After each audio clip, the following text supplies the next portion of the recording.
டைரக்டருக்கும் இந்த கதைக்கும் என்ன தேவையோ அதை சிறப்பான முறையில் செஞ்சுருக்காங்க ஒளிப்பதிவாளர் சுஜித் என் சுப்பிரமணியனும், எடிட்டர் கண்ணன் பாலுவும்.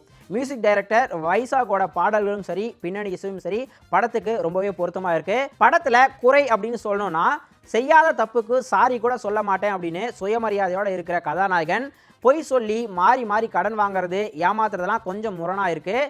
அதே மாதிரி குரு சோமசுந்தரத்தோட கேரக்டர் பார்க்கும்போதே கடைசியில் இந்த கேரக்டர் இப்படி தான் முடியும் அப்படின்னு நம்மளால் கெஸ் பண்ண முடியுது. அதே மாதிரி தான் அவங்களும் கொண்டு வந்திருக்காங்க. அண்ட் மாதம் 15,000 சம்பாதிச்சுட்டு இருந்த ஒருத்தனுக்கு 3.5 லட்சம் கடன் அண்ட் வீட்டை ரெனோவேட் பண்ணுற அளவுக்கு இன்சென்டிவ் கிடைக்குமா அப்படிங்கிற ஒரு கொஷின் மார்க்கும் எழ தான் செய்யுது.